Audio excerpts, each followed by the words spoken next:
Abre aspas. Essa foi a primeira vez que assisti a 20 filmes em 10 dias e eu amo filmes. Mas a coisa que mais me marcou dessa experiência foi como o mundo enxerga a mulher. Foi perturbador para mim, para ser sincera. Há algumas exceções, mas na maior parte eu fiquei surpresa com a representação de personagens femininas nesses filmes. Eu realmente espero que quando nós incluirmos mais roteiristas e diretoras mulheres, nós teremos mais mulheres que eu reconheço no meu dia a dia sendo representadas.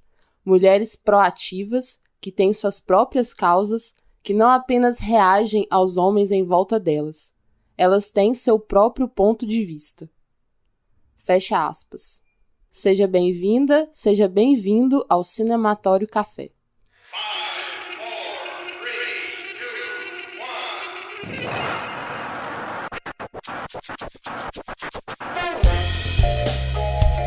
Olá pessoal, eu sou o Renato Silveira.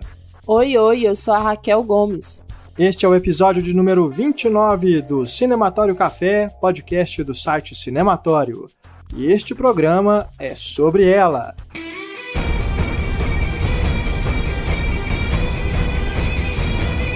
É isso aí, vamos falar sobre Mulher Maravilha, filme dirigido pela Patty Jenkins e estrelado pela Gal Gadot. Dessa fase recente de filmes de super-heróis, este é o primeiro protagonizado por uma mulher e dirigido por uma mulher. Já é um sucesso de bilheteria e abre as portas de Hollywood para que a representatividade feminina esteja mais presente entre os filmes do gênero e nos blockbusters de forma geral. Inclusive, as aspas que abriram o nosso episódio são da fala da Jessica Chastain durante a conferência de imprensa pós-cerimônia do Festival de Cannes desse ano. A Jessica Chastain foi júri do festival, que inclusive premiou esse ano Sofia Coppola como melhor diretora. E para esse programa a gente não foi para a cafeteria, nós gravamos na Casa dos Quadrinhos, Escola de Artes Visuais aqui de Belo Horizonte, um lugar que acolhe todos os fãs de quadrinhos de BH, onde além de cursos regulares há eventos de lançamentos de HQs, debates e exposições. E é da Casa dos Quadrinhos uma de nossas convidadas, a Carol Cunha, que é quadrinista e professora lá na Casa dos Quadrinhos. Ela é mineira, mestre em psicologia, com a dissertação A Luta pela Justiça, uma análise fenomenológica das histórias em quadrinhos do Batman. É graduada em cinema de animação pelo FMG, onde realizou o curta-metragem Romance Zumbi. Aliás, fiquei bem curiosa para ver esse curta-metragem.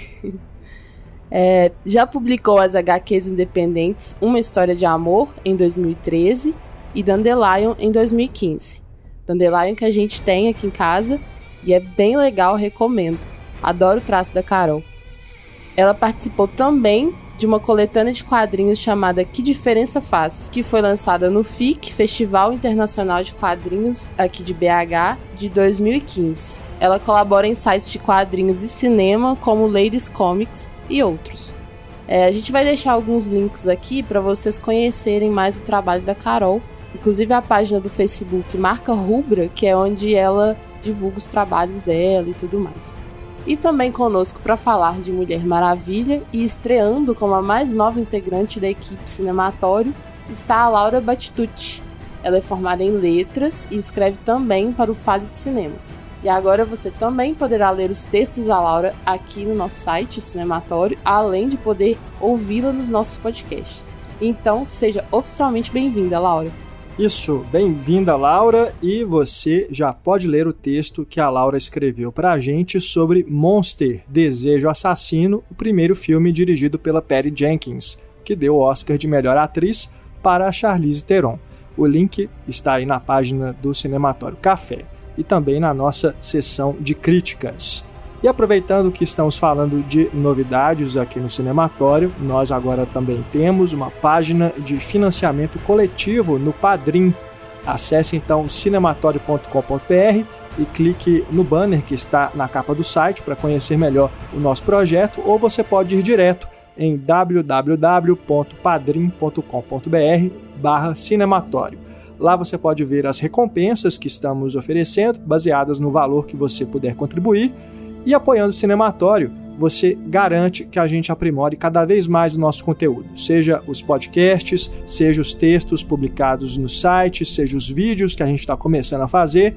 Enfim, a sua ajuda é fundamental para a gente fazer esse trabalho sempre com independência e isenção, preocupados unicamente com você que nos acompanha. E o debate já vai começar. E como é a nossa tradição aqui no Cinematório Café, nós primeiro falamos sobre o filme sem spoilers. E depois, na segunda parte, nós falamos com spoilers. A gente avisa assim que eles forem começar, tudo bem? Hoje estamos gravando o nosso podcast diretamente da Casa dos Quadrinhos aqui em Belo Horizonte. A Casa dos Quadrinhos, que é uma escola de artes visuais. E nós temos o grande prazer de receber aqui para o nosso debate Carol Cunha. Tudo bom, Carol? Tudo jóia. A Carol, que é quadrinista e também é professora aqui na Casa dos Quadrinhos, e ela vai emprestar para a gente todo o seu conhecimento aí dessa arte, né, para a gente poder debater o filme da Mulher Maravilha. E, é claro, vou deixar aqui a Raquel e a Laura. A Laura está estreando, aliás, já tinha participado do podcast lá na Ocupação da Letras, né, Laura? Uhum. Mas agora é a primeira vez que ela participa como integrante da nossa equipe. Oi, pessoal.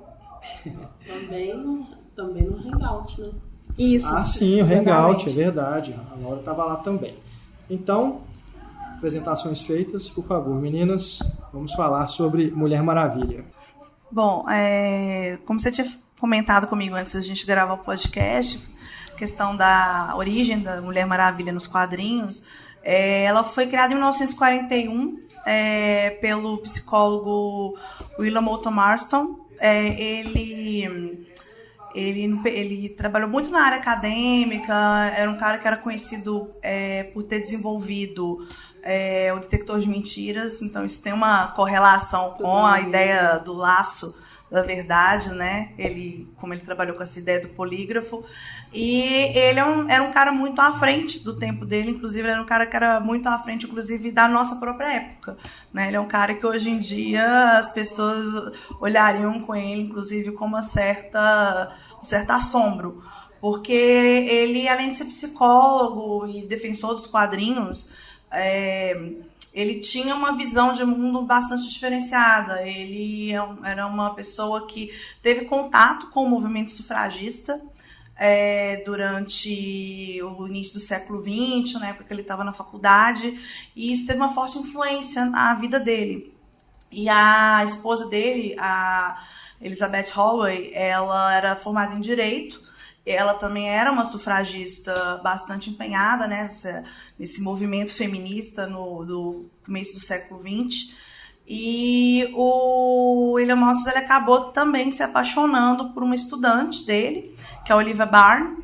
E ele acabou casando entre aspas, com a Olivia Byrne. Então era poliamor. Era um poliamor, era um movimento de poliamor mesmo. Viviam os três em casa e a Olivia, ela usava braceletes porque ela não podia usar aliança de casamento. Então a Elizabeth saía para trabalhar e a Olivia ficava em casa. E eles tiveram 4 filhos, 2 da Olivia e 2 da Elizabeth. Só que era uma vida um pouco assim, infelizmente no período de aparências, né? A Olivia era sempre apresentada como a governanta da casa. Mas você vê que era um laço tão grande entre elas duas também, que quando ele morreu em 47 de câncer, elas continuaram juntas até o final da vida. Né? Elas continuaram juntas, criaram os filhos todas juntas. Então, você vê que teve uma relação profunda também entre elas, né? E ele também tinha algumas questões voltadas, assim, o pessoal às vezes pega um pouco as questões voltando um pouco com o fetichismo, porque ele tinha essa coisa de bondage, né, que você vê um pouco nas histórias iniciais da Mulher Maravilha. Mas acho que a grande influência dele realmente foi esse movimento feminista inicial. Você vê, ele pega essa metáfora das correntes, né, que a Mulher Maravilha ela perdia os poderes dela quando ela estava acorrentada, que é da iconografia sufragista mesmo. Elas trabalhavam com essa ideia visual das mulheres se libertarem das correntes naquele período. E aí, quando ele teve a oportunidade, a DC encomendou para ele um personagem que fosse fosse trabalhar em pé de igualdade com o Super-Homem, o Batman, naquele período. Eu não lembro se foi a Elizabeth ou se foi o Olívio, sugeriu que ele fizesse uma mulher. Então ele acabou pegando a Mulher Maravilha, criando a Mulher Maravilha, baseado nesses ideais sufragistas e baseado também na ideia das guerreiras amazonas, né? A ideia dessas mulheres independentes que existiam na Grécia, né? Que eram extremamente autossuficientes. E calhou de corresponder num período bem propício da história, que foi o período que os Estados Unidos entrou na Segunda Guerra Mundial, que foi em 42. Então foi o período que as próprias mulheres elas acabaram, por necessidade, indo para o mercado de trabalho, já que os homens estavam indo para a guerra, né? Então calhou de ela ser uma representação feminista mesmo daquele período, né? Então foi um período que ele pôde tratar com uma certa liberdade os ideais dele dentro dos quadrinhos, né? Com uma outra ressalva, porque teve gente que mandou carta reclamando que acorrentava a Mulher Maravilha demais, isso é fato. E aí eles pediram para ele diminuir um pouquinho com isso, mas ele teve essa liberdade nesse período, e às vezes eu até me pergunto se ele não tivesse morrido em 47, como que teria sido ele num período pós-Segunda Guerra mais conservador, se teria tido um embate ou não dele com o pessoal da editora e o pessoal daquele período. Mas em relação à questão da origem dela nos quadrinhos e comparado com o filme, é um pouco complicado a gente falar se é fiel ou se não é fiel, porque a DC ela tem um histórico de reboots, né? Ela sempre está rebutando muito as origens dos personagens, né? Então, a Mulher Maravilha já foi só uma amazona que foi pro mundo dos homens, ela já foi realmente aquela ideia do filme dela ter sido criada, moldada no barro, já foi aquilo. No desenho da Liga da Justiça insinua que ela é filha do Hades, tem algumas versões que ela é filha do Ares, e na versão dos 952 ela é filha de Zeus. Então, assim, eles pegaram vários elementos no decorrer desses 75 anos para mais de existência da Mulher Maravilha e colocaram na história. Mas o que eu acho mais bacana é a origem das Amazonas, né? Quando eles colocam numa das sequências do filme que a Hipólita está contando a origem das Amazonas, né? Que os deuses criaram elas para poder combater a corrupção dos homens. Isso é muito do George Pérez, que é um dos autores mais emblemáticos dentro da história da Mulher Maravilha, que fez a reformulação dela nos anos 80. Então ele pegou muito da origem grega nisso. Então aquela sequência dela saindo da água que tem no filme é muito parecida com a que o George Pérez faz. Então isso eu achei muito bacana. Então acho que ela é uma personagem muito rica. Eu acho que eles pegaram vários elementos bem interessantes dela nos quadrinhos e colocaram no filme, né? Então acho que é muito difícil a gente falar assim, extremamente fiel ao quadrinho, porque são 75 anos, 300 milhares de autores e várias versões diferentes, mas eu acho que a essência do que o autor original queria tá lá, presente muito forte. Isso que é bem importante, né? Preservar uma essência, assim, e construir a partir disso, né? É uma coisa rica e tal. Eu gostei bastante também da origem dela, porque eu não conheço os quadrinhos da Mulher Maravilha, assim. O que eu tinha de conhecimento é imagens, né? Que todo mundo tem. A imagem da Linda Carter, a imagem do desenho. Então, assim, essa é referência visual. Mas referência de história, de origem, do que ela representa ao longo de 75 anos, assim, eu confesso que eu não tinha muita noção. E eu acho que o filme apresentou de uma forma boa. E, inclusive, lá em Themyscira, que eu achei lindo, achei bem lindo. É bem essa ideia de paraíso, né? E de um lugar bonito, de um lugar, enfim, que sabe, remete bem à fantasia mesmo, assim, e que eu acho que falta muito, assim, nos filmes de super-heróis, que é essas imagens bonitas, claras, vivas. tá tudo sendo muito escuro, muito sombrio. Principalmente no universo da DC, né? Exatamente. Eu acho que o Guardiões da Galáxia, principalmente o segundo, tem uma coisa mais clara, mais vibrante, mas assim, tem muitos que tem esse tom mais pesado mesmo, principalmente os da DC. E aí eu gostei que o filme já começa assim, trazendo essa novidade e tal. Será que eu já tô querendo falar de algo que eu não sei se é spoiler? Se você tem dúvida, melhor deixar para a segunda parte. Então deixaremos para a segunda parte com spoilers, para falar um pouco dos relacionamentos ali, sabe? O que eu acho bacana é também a questão da estrutura dentro da cidade. Ela é uma estrutura de governo mesmo. Você tem a rainha, você tem senadora, você tem uma hierarquia e todo mundo trabalhando em prol daquela sociedade, né? E tem um eco mesmo do que era a Grécia também, né? Porque você tem o Senado grego, tem o Senado romano, né? Então eu acho que o figurino também tá bastante então foi bem diferenciado. Ao mesmo tempo que tem esse elemento da fantasia, tem uma pegada histórica misturada. Então eu acho que ficou bonito, principalmente o começo do filme, ele é muito bonito. Em contraste com a segunda parte, que tá tudo um caos, né? Fica mais claro que é a diferença entre o mundo das mulheres ali, e o mundo dos homens, que tá em completo caos. Inclusive na questão visual também, você vai percebendo, né, essa... eu acho que ele não fica mais escuro, mas ele fica menos colorido, assim. Sim, né? ele desbota um pouco. Desbota. Até porque a gente está pensando no começo do século XX, né? Ainda tá aquela ressaca de revolução industrial, fumaça, ainda tem carvão, ainda não tem essa coisa da revolução do petróleo, ainda é muito carvão, né? Tá começando a trabalhar essa ideia de carro, né? Porque é começo do século XX. Então você vai para Londres obviamente é cinzenta por causa disso, né? E também por causa da questão da guerra. Não dá para você ambientar o mundo em guerra igual a Primeira Guerra Mundial, tudo cinza, né? E aí até fazer um pequeno parêntese, porque a Mulher Maravilha nos quadrinhos, a origem dela é na Segunda Guerra Mundial, não é na Primeira. Então é dentro do contexto histórico mesmo, de 1941.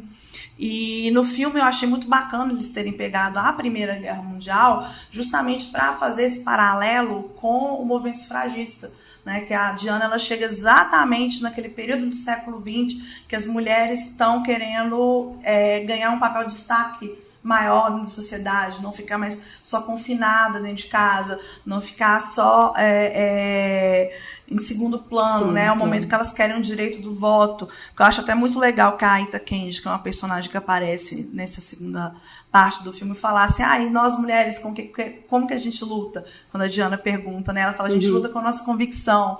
Então eu achei isso muito emblemático para esse período histórico, né? E também porque a Primeira Guerra, a primeira grande guerra, a guerra, assim, que definiu o século XX, né? E sem ela não teria a segunda. A guerra para acabar com todas as guerras. E como primeira guerra, é importante até, assim, porque ela tá descobrindo ali, né, aquele mundo. Então, ela tem aquela inocência e, assim, de certa forma, os homens também estão descobrindo a sua natureza de autodestruição, sabe? Sim, então, eu acho que são duas descobertas, assim, que se unem, que talvez numa segunda guerra não teria essa importância de ambos os lados, sabe? Essa surpresa também, né? Exatamente. Com o potencial de destruição. Porque imagina, eu fico assim, a gente já tem o histórico, né? A gente já tem conhecimento do que nós, como seres humanos, somos capazes, do que a gente já fez e tal. Mas no contexto da Primeira Guerra, sabe? Eu acho que as pessoas estavam, sabe, mind blown, assim, estava saindo de uma bolha, né, muito grande ali de paz, um tempo de bom. De repente, uma guerra, assim. Então, eu achei interessante também por isso. Para ser uma ruptura até no mundo dos homens também, assim. Né? Até para aumentar o debate sobre isso, né? Porque eu acho interessante que ela acredita que seja o Ares o responsável, né, por aquilo. E o Steve tenta, né, indicar para ela, tenta demonstrar para ela que, Cara, é coisa muito mais complexa. É muito mais complexa. Eu não sei vocês, mas eu ficava o filme inteiro querendo abraçar ela e falar assim... Vamos sentar aqui, vamos conversar. Não é assim, não é só matar o Ares. É uma coisa muito mais complexa, sabe? Ia ser tão bom se fosse só assim, um vilão que a gente pudesse simplesmente acabar, sabe? Eu sempre projetava muito mais pra frente o filme. Eu ficava pensando, cara, e a Segunda Guerra e as outras guerras que vieram depois, como é que eu vou explicar pra essa pessoa que, tipo, não é tão simples assim. Não, e eu acho que esse é um sentimento que guia o filme, né? Porque a inocência não tá justamente no filme de achar que um vilão acabando com ele vai acabar com tudo. A inocência tá nela, e aí a gente fica toda hora lutando contra isso. Nossa, será que ela não vai perceber? Será que ela não vai perceber, né? Pela forma como ela foi criada também, né? Tipo, a mãe super protetora, né? Sim. E mesmo a Tia ensinando ela a lutar, ela ainda estava super protegida. Sim. Né? Literalmente numa bolha, né? Então, é um pouco complicado. E sobre a representação da Primeira Guerra, assim, o que vocês acharam, assim? Porque eu acho que não conseguiram romper com essa coisa de vilanizar um lado, sabe? Assim, são os alemães que são o culpado, o vilão que a gente deve combater, sabe? Deixam um lado os ingleses, o lado bom, e os alemães, um lado vilão mesmo. Eu acho que a Alemanha ficou um pouquinho vilã, talvez porque os dois vilões principais eram alemães. Mas eu acho que na cena que ela tá lá no embate, que tem aquele embate político, aquela discussão política, que ela fica revoltada com o posicionamento dos ingleses e do pessoal do lado dos aliados, é sutil, mas dá pra você perceber que não é tão preto e branco, né? Que ela se indigna, mas o cara tá tentando falar de paz, e tá todo mundo tentando falar de guerra, né? Isso do lado dos aliados. Então, assim, dá uma noção de complexidade, de que não é tão claro e tão escuro, né? Que não é tão preto e branco, né? E o próprio Steven, ele vira e fala assim, eu não sou tão correta, eu posso ter culpa nisso também. Então eu acho que ela dá um tom de gris, mas é um tom de gris muito sutil, né? Eu acho que talvez por causa da temática do filme, porque a gente não está trabalhando com drama de guerra. Como é um filme de super-herói, eu acho que é meio difícil eles inserirem alguma coisa muito que rompa muito com essa ideia de alemães ruins e americanos bons. Eu pensava muito assim no filme, quando eu estava assistindo o filme, eu lembrei muito do segundo filme de Sherlock Holmes, por causa do final do Moriarty, que ele vira e fala que o Sherlock ele derrota o Moriarty e o Moriarty fala assim, é uma questão de tempo até eles entrarem em guerra. E eu vi o filme e eu pensava aquilo, é tudo uma questão de tempo, era tipo... a gente vai acabar com a Primeira Guerra, mas é tudo uma questão de tempo, de ter uma Segunda Guerra, de ter outras guerras explodindo no mundo, sabe?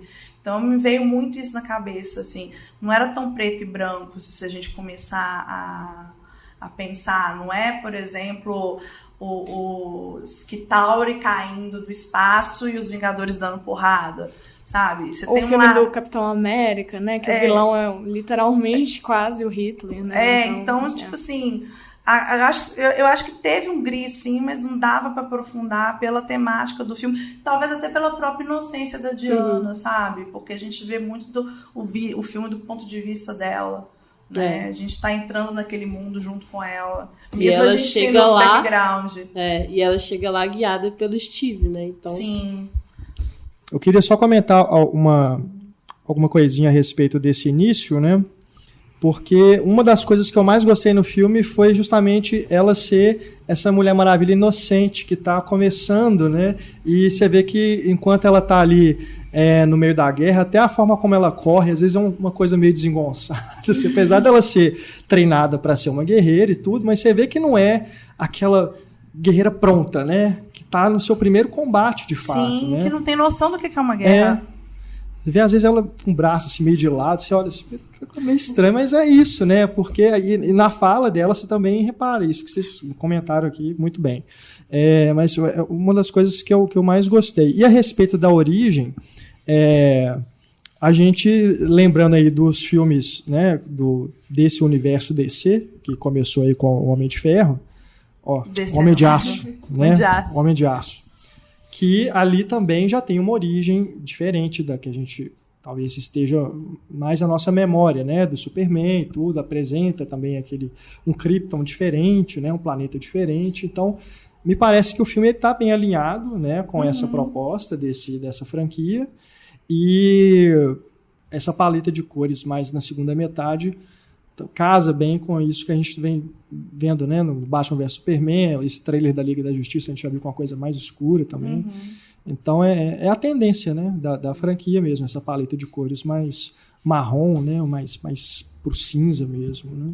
Agora, o que eu acho bacana também é a questão do desenvolvimento da personagem, assim. Eu acho que ela tá bem a ver com essa questão dos ideais feministas, sabe? Dentro do contexto do filme e do contexto histórico atual também. Porque ela é uma pessoa que é completamente segura do corpo dela, né? Da sexualidade dela, né? E dá um pouco de contraste com o próprio Steven no momento, né? Tipo, no início, quando ele encontra com ela, né? Ela não tem a mesma inibição social do começo do século XX que ele tem, né? Que é muito engraçado ela chegando em Londres com roupa de amazona, que para ela era super comum, né? Lá na ilha, roupa de guerreira mesmo, que não trava os movimentos. E aí ela no meio da rua de Londres quer tirar o capote e ele, não pode não. E a outra secretária, não pode não. E a questão dela, tipo, por que as mulheres estão usando essas roupas que não dá pra movimentar, né? Que não dá pra mexer, que não dá pra lutar. Como é que eu vou lutar usando isso? A própria cena dela provando as roupas, né? Tipo, nenhuma roupa daquela época era livre de movimento, né? Sempre tinha alguma forma de prender, seja a gola, seja alguma coisa assim, né? Tem aquela cena do espartilho, que é ótima, né? Que ela pensa que é uma armadura. Ela pensa que é uma armadura. O espartilho é uma estrutura tão rígida que ela, na hora, é isso aqui que vocês usam pra lutar? É muito engraçado. Sim. Eu acho que a forma que o filme consegue colocar essa questão do feminismo de uma forma que não pareça feminista, pra não... sabe, pra não panfletário. Não panfletária, porque feminista não é jeito, panfletário, né? Não é uma coisa didática. Sim, pra não parecer panfletário, eu acho que a forma como ele faz isso é colocando essas pequenas piadinhas e coisas sutis no filme, além, é claro, da própria imagem dela, né? Que não tem como dizer que não é uma personagem no lugar que ela não tá no lugar normal da mulher ali no filme de super-herói. Ela tá no lugar de protagonismo, né? Isso é bem interessante. E em nenhum momento ela depende dos outros personagens, né? Eles até brincam, o pessoal que vai com ela pra guerra até brinca, não, a gente sabe que a Diana sabe se cuidar, né? E a própria secretária que aparece até pouco, eu acho que queria que ela aparecesse mais, também. A Rita Candy, que nos quadrinhos, durante o Marvel, foi a melhor amiga dela, ela é vista como alguém inteligente, né? Não é ela que vai coordenar aqui, ela que vai descobrir as informações que vocês precisam, né? Então, eu acho que você tem uma representação feminina, não só nas Amazonas, mas nas mulheres mesmo que estão lá. A própria doutora Maru, que é a doutora Veneno, né? Que nos quadrinhos ela era uma das vilãs originais da Mulher Maravilha. Ela foi criada pelo Marston para ser tipo um contraponto à Mulher Maravilha. A Mulher Maravilha era a questão muito física no começo, e a doutora Maru era muito uma questão intelectual. Então ela é a questão da inteligência, né? Ela é a grande química dos alemães, né? Então ela é a mulher inteligente. Tudo bem que ela é subalterna de um militar, mas a força intelectual tá naquela mulher. E isso eu acho bem bacana também, bem interessante a gente pensar. Eu gostei dessa personagem. Queria até perguntar para vocês se vocês também acharam isso importante, de ela não ser a vilã principal, para não colocar uma mulher contra outra mulher brigando no filme, sabe? Porque tem até uma certa empatia na forma como ela trata essa personagem. Sim. Né? Não é assim, ela quer destruir o cara, que ela acredita que é o Hades, né? É o Ares. Ares, né? Olha, eu achei muito bacana a representação da doutora Maru, porque, aliás, tanto dela quanto do Elindendorf, né, o militar lá. Porque eles estão fazendo aquilo, principalmente a doutora Maru, porque eles acreditam que o país deles tem que ganhar a guerra. Né? Eu acho que do ponto de vista deles, eles que estão corretos. Né? E ela tem esse empenho intelectual que eu acho fantástico. E ela tem essa questão também da aparência dela, que ela esconde um pouco. Né, que no quadrinho a doutora Veneno ela usava uma roupa que não dava para identificar a princípio se era homem ou se era mulher, né? Depois a Diana descobre que ela é uma mulher, uma princesa também, mas eu acho assim bem interessante, porque a ideia deles eu acho que a princípio é essa coisa assim um pouco, a gente tem que ganhar a guerra a qualquer custo, né? Mesmo que as pessoas do nosso lado também tenham que ser sacrificadas, né? Então eu acho bem interessante, porque não é só maquiavélico, tem uma crença muito forte deles, que eu acho que se eu falar demais eu também vou acabar dando spoiler, mas assim, eu achei os dois bons personagens, mas gente, eu falo demais, vocês me param, tá? Mas eu acho que são personagens que também poderiam ter sido um pouco mais desenvolvidos. Eu acho que em termos assim, de comparação, tem o mesmo defeito, entre aspas, da Marvel, que os vilões poderiam ter um aprofundamento melhor, porque eles são muito interessantes. Sim, sim. Eu concordo com você. Eu acho que, em matéria de vilões, eles estão cometendo os mesmos erros, assim, sabe? De não explorar mais, de não deixar mais marcante, assim, pra gente. Pelo menos, sabe? É uma ameaça que não é uma ameaça tão marcante. Pelo menos pra mim, assim. A característica deles não é uma coisa tão diferente. Eles são vilões mais ou menos caricaturais, né? Exatamente. É meio caricatural, assim. Eu acho que isso é um problema geral de filme de origem, na verdade, né? Você vê que os filmes de origem, às vezes, parece que eles estão batalhando contra eles mesmos, assim. Mostrar pro mundo alguma coisa que eles são. Então, acaba que os vilões viram uma representação meio... Eu acho que também é um pouco de escolha de roteiro, sabe? Eu acho que se eu falar demais também vai ser um pouquinho de spoiler, então a gente tem que esperar a segunda parte. Mas eu assim, vendo o filme, acho que eles tinham duas opções de roteiro. Uma opção que foi para as telas e uma opção que podia ser mais Hitchcockiana, sabe? Naquele sentido de a gente saber o que tá rolando e ela não saber, entendeu? E se a gente soubesse o que estava rolando, a gente soubesse desde o começo o que estava rolando, dava para aprofundar melhor os vilões, principalmente o grande vilão do filme. Verdade. Eu queria aproveitar que a gente comentou sobre roupa, figurino e tal. E aí eu queria saber de vocês o que vocês acharam do figurino dela, porque isso é uma discussão importante, né? De representatividade e tudo. E assim, eu gosto até certo ponto, assim. Eu achei legal porque tem essa referência das armaduras gregas. Achei bem bonito. Só que continuo achando que existe ali uma exposição de pele um pouco exageradinha, sabe? Mas eu gosto muito de como a Patty Jenkins, ela, no movimento de câmera e no enquadramento... Ela não sexualiza. Não sexualiza. Então, assim, apesar daquele uniforme ser um uniforme sensual, eu acho que a direção não deu esse tom, sabe? Eu acho ele um uniforme prático. Sim. Eu acho ele um uniforme extremamente prático. Eu acho assim... Eu acho que, primeiro, eu acho que a Patty Jenkins teve uma sensibilidade de não objetificar o uniforme. Eu acho que é um uniforme que é condizente com o clima de Themyscira, né? Que é um clima mais quente, mais tropical. Ele talvez tenha um contraste um pouco diferente com a Europa naquele inverno, mas não teria como elas imaginarem que a Diana ia para um lugar que está fazendo frio.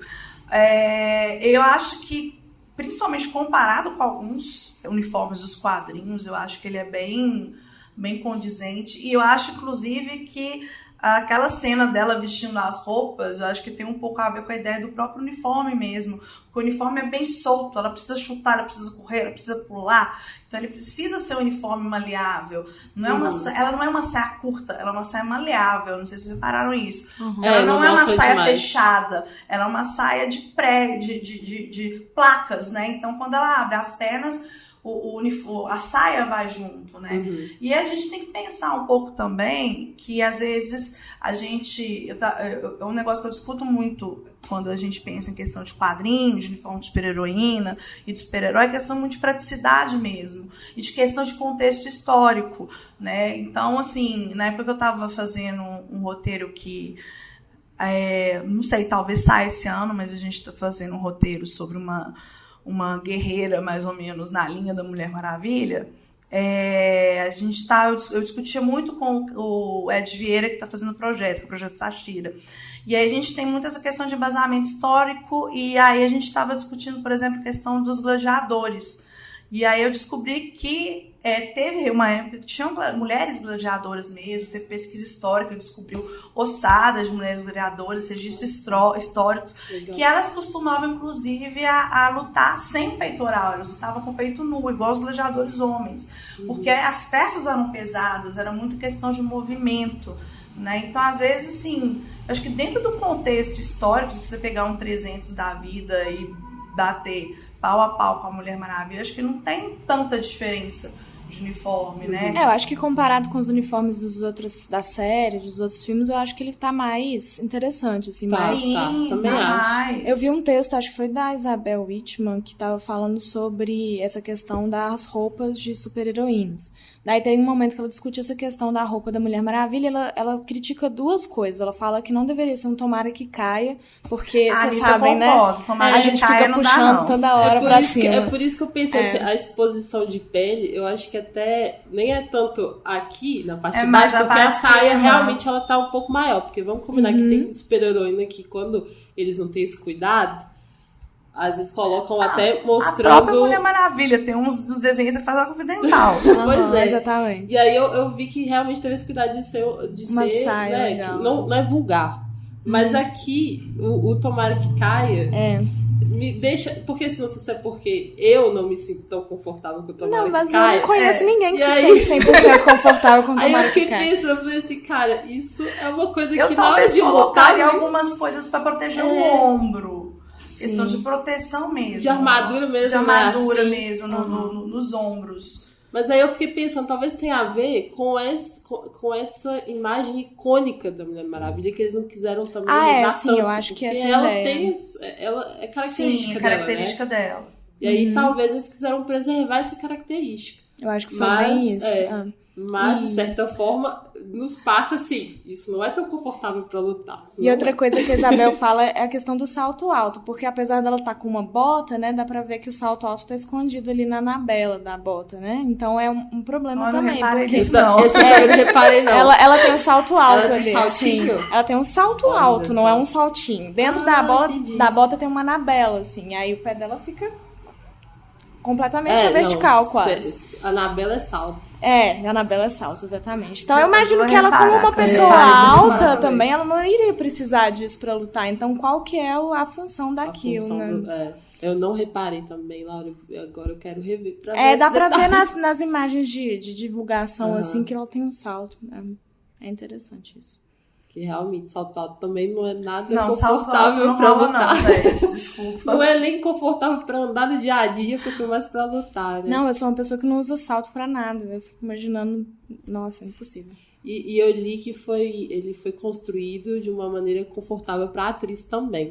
Mas tinha que ser horas e horas E uma coisa interessante é que ela...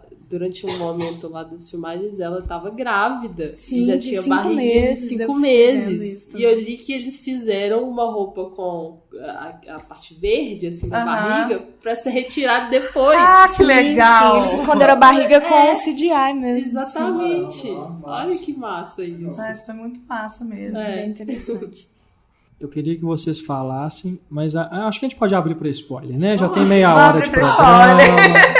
A gente já está muito tenso aqui, segurando, né, para não falar spoiler. Então, você que está nos ouvindo, né, se você ainda não foi ver Mulher Maravilha, faça esse favor à humanidade, assista ao filme, depois volte aqui e termine de ouvir o podcast com spoilers, tá bom? Então, spoilers liberados, tá? E eu queria que vocês falassem sobre a relação dela com o Steve. né, se algo incomodou vocês na forma como eles flertam, né, na forma como eles se conhecem e como termina, né, essa relação. Não, me incomodou não. Eu achei que foi um desenvolvimento muito, muito bem feito, assim. Eu acho que desde a hora que ela salva ele, tudo bem, me lembrou um pouquinho a Pequena Sereia, tá, gente? Eu lembro também. Eu lembro a Pequena Sereia. E eu li que foi referência pro Foi filme. referência mesmo, porque me lembrou. Mas eu achei bacana porque ela não se sente inibida diante dele, sabe? Ela vê ele nu, de boa. Eles estão indo viajar juntos, ela vira e fala, você não quer dormir aqui do meu lado? Ele fica todo com nome toques e não sei o quê, e ela vira e fala assim, não, que é isso, não tem problema nenhum. Eu achei fantástico ele falando assim, ela falando de uma forma bem direta sobre a questão da sexualidade mesmo. Não, você sabe sobre isso, sobre sexualidade, sobre matrimônio, não sei o quê. E ela cita os tratados de Clio, que eu achei fenomenal. Sensacional essa piada. Ela fala assim, não, os tratados de Clio falam que os homens só servem para procriação. Prazeres não são necessários. Então eu acho que foi muito legal a forma como foram construindo eles, porque ele foi absorvendo muita coisa do mundo dela e ela ao mesmo tempo foi absorvendo muita coisa do mundo dele. Então eu acho que foi um aprendizado mútuo, né? Eu acho que tanto foi um aprendizado mútuo que na cena de luta mesmo, lá deles, no ápice do filme, que pra mim foi uma das melhores cenas do filme, ele pega uma tática que ele viu os Amazonas fazerem e manda ela fazer. Então eu acho que foi uma troca entre eles dois. Eu acho que não teve uma hierarquia. Ela não foi diminuída por ele, mas eu também não acho que ele foi diminuído por ela, entendeu? Eu acho que ele serviu... Se você pegar aquela questão da jornada do herói, ele é o cara que tá abrindo o portal, é o cara que é o guia dela mesmo, né? O cara que vai guiar ela na jornada. Né? Eu acho que eu não tive nenhuma complicação em relação a eles dois. A cena deles dois também, a cena que eles dormem juntos, foi de uma forma tão natural, foi um negócio tão bonito, sabe? Não foi... Eu acho que talvez da sensibilidade da Patty Jenkins também mesmo, sabe? Foi um negócio, assim, muito fluido. Eu acho que... Não sei, eu não consigo achar nenhum defeito. Olha, eu confesso assim, que quando eu tava vendo o filme, e quando ele aparece, aí tem aquela luta, aquela batalha maravilhosa dos Amazonas, gostei bastante também de como foi... Tem uma coreografia bonita, você sabe? Você tem vontade de ser Amazona? Nossa, não. Dá muita vontade. Com certeza. Dá muita vontade, assim. E aí... E nessa batalha eu imaginei que elas fossem ser completamente massacradas, né? Porque armas de fogo e tal. E aí você vê que elas elas resistem muito, aliás, né? Então isso é muito legal. Dá um certo medo mesmo, porque arma de fogo e luta, espada, assim, cavalo. Aparentemente não vai dar certo isso. E aí... E aí depois, quando ela vai e resolve ir para o mundo dos homens e tal, eu tive um certo problema porque eu achei que o protagonismo dela estava sendo dividido com ele, sabe? Durante esse momento, assim, que ele tá guiando ela. Eu falei, caramba, será que vai ser assim o filme todo, sabe? Porque como a minha expectativa era essa de o filme da Mulher Maravilha, eu não imaginei assim que seria necessário um personagem que estaria nessa condição de guia. E aí no início eu lembro que eu tive um pouco de problema, que eu ficava pensando, poxa, mas os dois estão ali em pé de igualdade do protagonismo do filme. E aí eu fiquei assim, eu achei que aquela cena que ele tenta proteger ela, quando assim que eles chegam em Londres e eles são cercados, aí ele tenta proteger ela. Só que, claro, ela que protege ele. E eu acho que essa cena quebra isso um pouquinho, sabe? Porque logo de cara você já vê que não é ele que vai proteger ela durante o filme. Eu acho legal dessa cena que a Ita, que é a gordinha, chega lá com a espada e para o cara que ia fugir. E é inesperado, porque você fala assim, não, a secretária gordinha vai ser um alívio cômico, e de repente ela chega com a espada e fala, não, cara, você não vai fugir, não. Né? Então eu acho que é bem legal. Eu vi críticas que falam que até o ato da Ita entregar a espada pra ela, tipo assim, toma aqui o seu protagonismo, toma aqui a sua forma de lutar, né? As mulheres dando às próprias mulheres isso a foi espada, legal mesmo. Né? Eu achei legal. E aí depois eu fui, eu senti isso, assim, mas depois eu fui desconstruindo, assim, refletindo sobre isso. Bem que você falou, porque ela precisava de ter esse guia, sabe? Porque ela tava ali, foi através dele que ela chegou ali, né? Porque ele que foi parar lá, que é ótimo, que é ela que salva ele, né? Que geralmente são as mulheres que são salvas, enfim. E eu gosto também do fato de ele não ser um donzelo assexual. Sim, ele não é um donzelo. Não houve uma reversão, né? Tipo, agora que a gente vai fazer um filme com protagonista feminino, então vamos deixar o par romântico ser só um par romântico. Não aconteceu, ele não é só um par romântico. Aí eu vi muita gente falando que até quando você tiver filmes com protagonistas homens, as pessoas devem pensar nisso. Qual que é a função da mulher que é o par romântico ali? Será que ela tem que ser só mais um par romântico ou ela pode ser mais parecida com o que o Steve foi nesse filme? Assim, uma pessoa ativa que ajuda, é bem legal. Ele me surpreendeu bastante. Me lembrou o Capitão América com a Peggy Carter. Sim. Tá no mesmo pé. Aí eu sabe, então assim, um primeiro momento me deu essa angústia, sabe? Vou ser sincera, me deu essa angústia de, poxa, não quero ter homem dividindo cenas assim, protagonismo assim, mas depois eu fui compreendendo melhor o que isso significa dentro do filme, assim, dentro do crescimento dela também. E até porque feminismo, se a gente for parar pra pensar, é questão de igualdade de gênero. A gente não tá colocando um gênero acima do outro. Eu acho que o legal do filme é representar esse tipo de feminismo. Né? A gente não tá em briga com os homens, a gente tá em parceria. A gente quer parceria, quer igualdade. Isso é importante, realmente. Eu também tive essa impressão no início do filme, de que em alguns momentos ela estava sendo colocada quase como coadjuvante de algumas cenas, né, em que o Steve precisava tomar a frente, mas na hora que eles vão lá para a trincheira e que ela decide ir para o combate, né, ali fala assim, não, agora já compensou tudo o que vinha sendo construído antes, né, de uma possível dela estar possivelmente sendo colocada como coadjuvante, porque eu até interpretei que seria isso. Né, uma forma de colocar, ela é a única mulher aqui, ela está sendo protegida, né, ele fica querendo calar ela o tempo inteiro, porque ela está querendo falar o que ela pensa, né, a respeito do Ares e tudo, mas na hora que chega do vamos ver, que precisa ir para a guerra, né, ir para o combate, aí ela não quer nem saber, ela vai para lá e lidera né, o avanço ali da tropa além da linha inimiga, né. Eu acho que antes dessas cenas são questões sutis, assim. Por exemplo, naquela cena que ela entra dentro...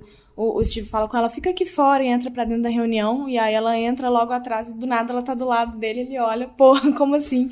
Eu acho que ela não é uma protagonista passiva, toda hora é ela que tá tomando as decisões, ela tá fazendo, e nessa cena eu acho que culmina nesse momento do tipo, agora ela vai fazer o que ela quer fazer, e pronto, e acabou. Ela vai quebrando paradigmas, né? Sim. E ela vai se mostrando, assim, igual você falou, essa cena da primeira reunião que ela entra, o que uma mulher tá fazendo aqui?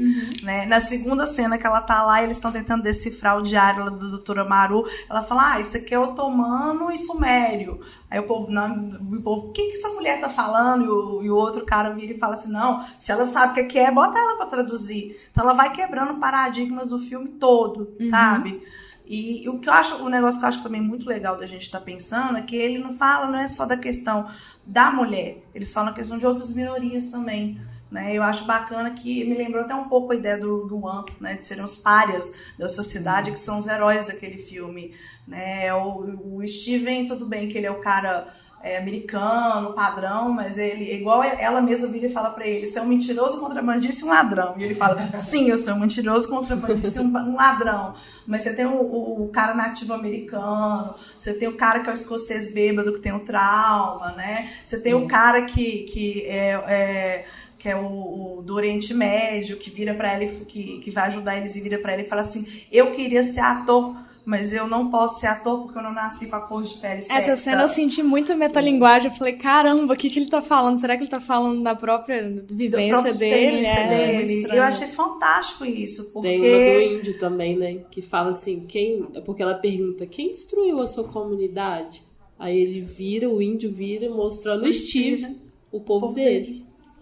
Então eu achei isso fantástico, porque tá falando de outras minorias dentro daquele filme de uma forma muito sutil, mas ao mesmo tempo muito clara, muito direta. Né? Então...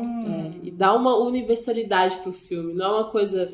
que eu tava preocupada com isso também, de ser algo muito bom para nós mulheres, mas que os homens, sabe, não fossem gostar também, que não fosse universal. Sim. E eu acho que conseguiu fazer algo universal. Sim. Os homens também gostam, que os homens também se enxergam ali nela, E eu acho que a sabe? caracterização dela ajuda, porque ela não é uma mulher que ela é empoderada, porque ela sabe usar suas características femininas, como a gente já viu várias vezes em outras super-heroínas, né? Ela é uma mulher que ela é empoderada porque ela tem características que são universalmente aceitas como boas. Então ela é inteligente, ela é estrategista, ela é forte. Então acaba que é um negócio que é universal, é assim. Eu acho sensacional. Sim, a hora que sim. ela vê o pessoal sofrendo, a mãe com o neném chorando, ela fala, eu não posso ficar aqui parada, eu não dou conta disso. Eu acho que isso é universal mesmo. É universal. E essa cena... Olha, a cena mais linda. A cena dela subindo na escadinha. Nossa. Eu acho que, assim, já é, sabe, uma cena histórica do Eu acho que cinema, a cena porque mais linda eu do até filme, arrepio quando eu falo, porque a cena mais linda é onde eu mais me emociono. Eu quase chorei nessa cena também. Eu fiquei quase pensando, chorei, eu fiquei pensando nas menininhas, exato. assim, sabe? As crianças Essa olhando e cena é falando, foda. nossa, eu quero ser assim, eu quero ser forte Porque, tipo, desse tá jeito. todo mundo entrincheirado e aí ela vira e fala, não, a gente tem que libertar aquela vila. E ela sobe a escada e vai entrando num lugar que, tipo, tem meses que ninguém tá dando conta. E o legal é que ela começa devagar, né? Começa Sim. a câmera lenta. Ela vai olhando as balas vindo e quando ela vê que dá certo, ela começa a correr e o pessoal vai atrás. Não, vão atrás dela, nós vamos conseguir pegar a vila de volta. E eu acho bacana que é o momento que ela vira Mulher Maravilha. Pra mim, é aquele momento. Sim. Ela Ela se assume, não, revela. aqui eu sou heroína. Igual você falou, se revela literalmente, né? Que ela tira o Sim. o Até manto, então ela tava lá sai correndo. protegidinha. Isso é uma boa coisa a gente se pensar, assim, como que o visual se relaciona com o que representa. Porque, olha só, ela tava protegida, né? O Steve tentando, não, você não pode se vestir assim, não, você não pode, não é assim que funcionam as coisas. Peraí. E aí, de repente, é tão simbólico isso, cara, Nossa, dela demais. pegar aquela capa que ela tá e tirar, sabe, e se revelar e falar assim, não. É quase Eu vou elas enfrentar. quebrando as correntes, Sim, né? Sabe que quase essa como cena que quase parece. não foi parar no filme, que a Patty Jenkins teve que brigar pra Olha poder aí. manter essa cena no filme. A melhor cena do filme quase não foi pro Quase filme. não foi pro filme, eu tava lendo isso ontem, eu falei, como assim? A cena, tipo, naquele momento ela virou Mulher Maravilha. Naquele Não, eu acho que é um dos melhores momentos da direção também, um dos únicos momentos que a câmera lenta se justifica, porque o resto do filme, principalmente no final, é um uso de câmera lenta atrás do outro, que é completamente desnecessário. School of Filmmaking. Exatamente. Exatamente. E é uma cena assim, a sequência inteira daquela batalha, desde ela passando na terra de ninguém, né? Porque o pessoal não estava conseguindo avançar. Eles chegando dentro da vila e eles lutando com os soldados, ela batendo naquele monte de soldado que estava dentro de um dos prédios, ela derrubando a torre onde é que tá o sniper. Aquela cena é linda, E é a uma primeira cena de vez ação também, fantástica. E É a primeira vez também que solta a música dela, né? Aquele solinho de guitarra. Não, É e muito eu legal. Essa acho, música é ótima. nossa, eu Maravilhoso. acho extremamente contrastante com a cena final, porque essa cena é linda. E a E a luta outra... final... E só mais um detalhe dessa cena que eu acho interessante também, é porque ela abre caminho. Sim. Certo? Sim. Ela vai abrindo caminho pra eles conseguirem chegar lá. Gente, e esse filme, ele tá fazendo o quê? Ele tá tentando abrir caminho, sabe? Sim. Abrir caminho pra mais personagens femininas, protagonistas fortes, Mais diretoras. mais diretoras, sabe? Mais mulheres trabalhando, mais mulheres mostrando que somos capazes, assim. Sim. Então, pra mim, essa cena, assim, Nossa. ela é simbólica sobre vários aspectos, sabe? Não só em relação à personagem em si, mas também ao que a gente vive, ao que o filme representa, assim. Sim. É, sabe, perfeito. E que bom que ela conseguiu colocar essa cena, porque Nossa, a cena mais emblemática do filme. A cena, assim... A essência do filme, pra mim, tá a ali. essência tá ali, pra mim também. E assim, eu sempre arrepio, assim, porque você vê aquilo e você se emociona e você se toca, assim, sabe? Nossa. E é incrível sensacional. como isso é uma sensação que aconteceu com muita gente. Quase todas as críticas que eu li, principalmente vindo de mulher, né? Eu acho que todo mundo se emocionou com essa cena. Não teve ninguém que falou, não, ok. Não falou dessa cena na crítica. É impossível. Aquela ali foi muito bem construída. Foi. Muito bem construída. E eu E eu acho acho que já é histórica, assim. Sim. E o momento de respiro depois também é muito bom, sabe? Aquela coisa antes da batalha final. Acho que aí chega a batalha final. Eu não sei se vocês tiveram a sensação, mas pra mim o filme é até mais ou menos a cena do baile, e depois do baile vira outro filme. Eu gosto até a cena do plot twist ali do personagem do David Thewlis se mostrando o seu Ares, assim. Até aquele momento o filme tava indo bem. Aí eu olhei e falei, por que isso aconteceu? Pois é, por que isso aconteceu? Eu tive a impressão que eram 2 filmes diferentes. Eu não sei se vocês tiveram a sensação.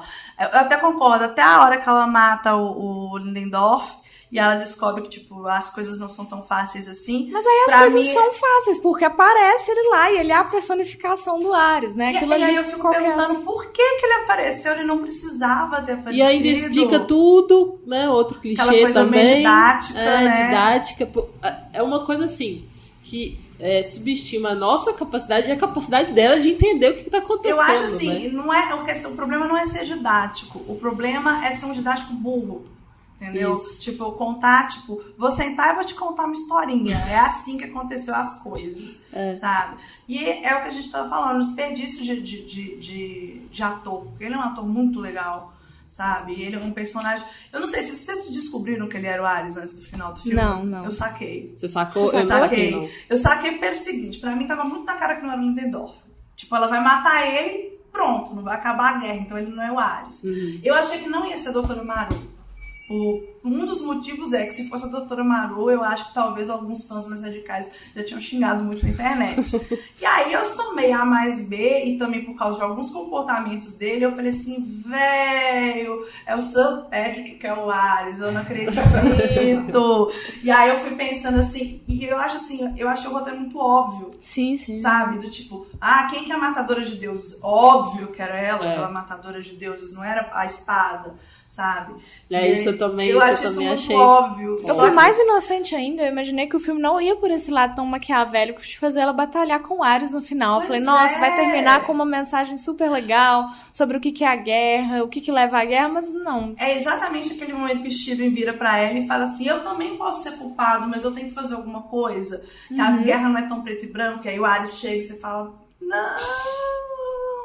Porque o Ares é um personagem bom nos quadrinhos. É um personagem que é um antagonista legal dela. Que eu achei muito jogado no filme. Por isso que eu falei, se não fosse uma coisa Hitchcockiana, se a gente soubesse desde o começo que o Sir Patrick era o Ares, e ela não sabendo, e a gente falando assim, Diana, não faz isso, esse homem quer que você faz isso. E não ser aquela coisa, tipo, ele desce, vira pra ela, fala, vamos dar porrada. Tipo... Nossa, eu não curti não, gente. Nossa, eu tenho um problema muito sério com o casting, porque eu olho pra aquela cara dele e eu já imagino o Lupin, né? Que é aquele personagem sensacional do Harry Potter, bonzinho, simpático, maravilhoso. E aí eu fiquei... Eu já vi o filme dele com vilão. Ah, é? Não é o meu caso, só tinha visto ele como Lupin. Eu também não gostei do CGI. Nossa, tá muito ruim. Achei muito ruim. Principalmente na hora da armadura. Na hora de pegar a armadura e já abriu o capacete, achei horrível. Achei horrível, e você percebe em alguns momentos que não é ela que, sabe, tá sendo usada computação gráfica, assim, nos momentos dessa cena final. Sim. E te tira completamente do filme, porque aí você tem noção da técnica completa ali, sabe? Vocês ficaram com a impressão que, tipo, foi ela contra o Apocalipse de novo? Sim, exatamente. Destoou completamente do que vinha sendo o filme, assim. Eu acho que a única coisa que salva na cena final é aquela parte que o Steve vai falar com ela e a gente não escuta. Fica um momento assim, e aí eu acho que foi interessante a escolha de linguagem aí da gente não escutar. Mas depois eles voltam pra te mostrar o que é. Eu também acho que não precisava. Não precisava. A gente sabe que não precisava nem daquele eu te amo dele. Exato. Eu queria dizer também, não precisava ter voltado naquilo, porque o mistério ali ficou interessante. Né? Sim. E a gente já imagina, deixa pra gente imaginar, porque eles estão numa parceria, estão se despedindo. A gente imagina o que eles estão dizendo. Aí não, volta pra dizer eu te amo. Eu te amo. Em alto e bom som. E era tão óbvio que eles dois estavam tendo uma relação tão forte, tão íntima entre eles, que eu acho que eu te amo muito desnecessário. Muito. É meio clichê, né? É muito clichê. E essa coisa do falso vilão também, né? Você acha que é uma pessoa e não é. alguns problemas de roteiro mesmo, né? Sim. Acho que os principais problemas estão no roteiro. Sim. Né? Muito menos na direção da Patty Jenkins. Acho que fez um trabalho competentíssimo, assim. Espero que ela realmente consiga fazer mais filmes, né? Porque ela só tinha feito o Monster antes, mais de 10 anos atrás, né, Tinha um outro que ela fez no meio do caminho, mas eu esqueci o nome. Eu sei que ela trabalhou em alguns seriados, né? Mas o Monster foi um filme bem sucedido de crítica, deu Oscar para Charlize, né? Então, assim, né? É uma diretora que a gente ficou aí muito tempo sem ver, né, ela trabalhando. Não sei talvez se teve algum motivo assim extra. Eu li uma entrevista com ela que ela fala que, na verdade, ela queria já fazer o Mulher Maravilha desde 2005. 2005 ela deu o pitch pra Warner Brothers, né? Que seria meio que uma prévia do que ela queria fazer com o filme, né? O tipo de filme que seria. Só que nesse meio tempo ela ficou grávida e aí eles acharam que a direção, enquanto ela grávida, ia ficar muito pesada. Eles começaram a olhar outras, olharam até uma que faz o Game of Thrones, que acho que é Michelle McLaren. Que ela saiu. Sim, e só que eles não estavam concordando com a visão dela sobre o filme. Daí ela saiu e aí agora que eles conseguiram voltar e fazer o filme. Então, basicamente, tem 12 anos que ela tá querendo fazer o Mulher Maravilha. Não, eu imaginei que teria alguma coisa assim, na vida pessoal dela que a manteve afastada, né? Mas é claro que os problemas do machismo na indústria também vão impedir que ela consiga fazer o projeto que ela quiser. Agora, vocês se lembram que o Joss Whedon, ele durante muito tempo queria fazer, né, um filme da Mulher Maravilha. E é curioso que agora ele está envolvido com o filme da Liga da Justiça, né? Porque o Zack Snyder se afastou e ele vai terminar, né, a pós-produção e ele vai fazer a Batgirl, né? Então, de certa forma, ele voltou para esse universo, né, dos quadrinhos da DC, ele que esteve envolvido com a Marvel aí antes. E eu acho que o Steve Rogers, já tô misturando as duas, o Steve Rogers com o Steve Trevor. Mas eu acho que o Steve Trevor ter morrido era uma coisa meio lógica, sabe? Eu acho que o fato dela ser uma deusa, o romance deles ia ser trágico de todas as formas. Ou ela ia ver ele envelhecendo, ou ele morria. Né? Então, algum momento ela ia ver ele morrendo. E acabou que aí foi uma inversão, né? Porque normalmente são as mulheres que se sacrificam pelos protagonistas homens e eles constroem caráter pela morte dessa mulher, e aí foi o contrário, né? Sim. Pena que durou muito pouco, né, o romance dos dois. Sim. Eu não sei, nos quadrinhos eles têm uma coisa mais prolongada? Nossa, nos quadrinhos, assim, O que acontece? Nos quadrinhos eles têm a história de origem dela realmente. Ele que cai na ilha, tanto que é a mesma origem do seriado da Linda Carter, né? Durante muito tempo ele foi par romântico dela, só que na década de 50 eles fizeram a Mulher Maravilha um pouco mais submissa, os plots eram mais românticos, o enfoque deles era muito romance deles dois, até que teve um plot na década de 60, 70, que as Amazonas vão para outra dimensão e ela resolve ficar na Terra para poder ficar com o Steven, né? E foi aí o período que ela perdeu os poderes. Que ela perdeu os poderes e ela virou uma mulher comum, treinava com um mestre marcial, né? Era dona de uma boutique, era uma agente, meio quase como a Viúva Negra, só que dona de boutique. Esse período é do Dennis O'Neil, que é um cara que revolucionou o Batman, revolucionou o Arqueiro Verde nesse período por tratar de temáticas sociais nos quadrinhos. E é um cara que foi com muitas boas intenções, mas falhou miseravelmente. Porque a intenção dele era aproximar a Mulher Maravilha da mulher comum, né? Uhum. E aí foi nesse período do segundo levante feminista do século XX, né? Que as mulheres começaram a questionar esse papel da Mulher Maravilha que ele estava imbuindo. Ele queria aproximar ela da mulher comum, mas o que faz a Mulher Maravilha ser tão especial é esse ideal que a gente busca nela, né? De ser melhor do que nós somos. Ela tem esse ideal mítico, né? Então a Gloria Steinem, ela até fez uma lançou uma revista feminista na época, a capa é Mulher Maravilha para Presidente, né, que foi justamente um contraponto dessa visão da Mulher Maravilha nos quadrinhos do período. Então, realmente, o grande resgate da Mulher Maravilha, como essa entidade mítica mesmo, foi o George Pérez, na década de 80. Massa. Até porque nos quadrinhos não tem essa obrigatoriedade de fechar, né, uma história, porque aqui no filme eu imagino que se deixam, por exemplo, o Steve vivo, abre caminho para uma continuação que se passaria antes dos filmes aí da Liga da Justiça, do Batman, ainda naquele período. Mas então já matando aí, já encerra isso, não precisa contratar o Chris Pine de novo. Chris Pine, ficou bem. Porque eu acho que seria legal ter o Mulher Maravilha 2 ainda naquela época, né? Sim, talvez na Segunda Guerra, por exemplo. Mas me parece muito assim, a gente conhecendo como é que funciona a indústria, né? Essas questões de o estúdio ficar meio assim, não sei se vai ficar bom, não sei se a gente vai continuar com essa história, né? De deixar em aberto. Eu acho que pode ter a ver com isso, sabe? Eu acho que é uma história de amor que, de todo jeito, é uma história de amor triste, né?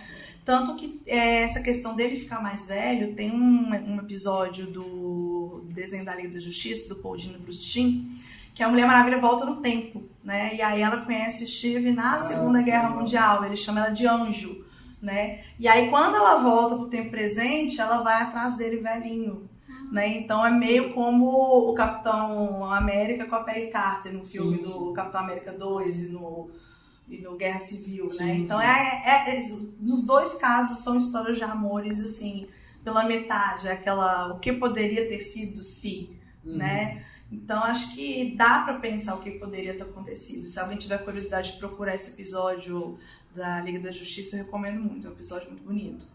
Massa. E só um último comentário a respeito dos dois, é que no início, quando eles estão ali na... Qual que é a cidade mesmo? É Londres? Londres. Estão, né? Me lembrou muito aquela dinâmica de screwball comedy. Sim, né? muito! E faz todo sentido, porque é a época que as screwballs estavam em alta, assim, né? Estavam, né, crescendo, surgindo. Então, aquela dinâmica dos dois, né, daquelas piadas, aquele humor inocente, me lembrou, né, a caracterização também. Então, eu achei isso interessante, né? Deve ter sido, acredito que, uma abordagem proposital, né, dos realizadores do filme de buscar, né, para quem, claro, conhece esse tipo de filme, associar na hora, né? Mas mesmo para quem não conhece, funciona, né, como esse humor inocente, né, dessa ingenuidade, na verdade. Também me lembra os filmes do Superman com Christopher Reeve. Sim, né? Que foi, a Patty Jenkins teve como influência, né? Ela disse em entrevista que a relação da Lois e do Clark, né, nos filmes originais, ela está muito presente, né, nesse filme, se você comparar como que a Diana e o Steve estão se relacionando ali, né, antes de ir para o combate. Isso é agradável, eu gosto também. Eu queria só comentar também uma coisa que eu não falei das Amazonas por causa de spoiler, e agora a gente pode falar, que eu gostei bastante, mas eu achei um pouco, como é que eu vou dizer, um pouco falha a relação dela com a mãe, sabe? Eu acho que não ficou muito claro pra mim, sabe? O relacionamento delas, assim. Porque, eu entendi que ela era super protetora. E ela queria tentar tirar ela de uma possível guerra, enfim, tentar deixar ela o mais segura possível. Só que, assim, no momento em que há a ruptura, em que ela decide o que vai fazer, a Mulher Maravilha decide o que vai fazer, né? Que ela pega a espada e eu vou enfrentar isso porque é meu dever, né? Eu acho que faltou um pouco, assim, sabe, de emoção, porque, assim, ela tá deixando a vida dela, as Amazonas, tá deixando a mãe dela, e não deu tempo, sabe? Ficou uma coisa um corte muito rápido, assim, nesse momento em que ela sai, deixa tudo pra trás e vai pro mundo dos homens, assim. E a mãe dela como mãe, eu acho que não foi retratada com muita complexidade, assim, principalmente nesse momento em que a filha tá deixando tudo pra trás. Ela é como se ela dissesse simplesmente, tá, então vai, sabe? Aí eu senti falta disso. Eu acho que em relação a Hipólita, né? Eu acho que poderiam ter explorado também melhor o relacionamento entre as duas. Questão de tempo, talvez, né? Mas eu senti falta disso também, porque como pra mim é o primeiro contato com a origem da Mulher Maravilha, então eu acho que pra mim faz falta, sabe? Porque eu não tenho uma bagagem, eu não sei como que é a relação delas, assim. E aí pra mim ficou muito simplista, muito, ela é super protetora e ela resolve ir embora e tchau. Eu senti assim, eu não sei se eu tô pensando demais sobre o filme ou alguma coisa, mas eu senti que a relação era meio ambígua, assim.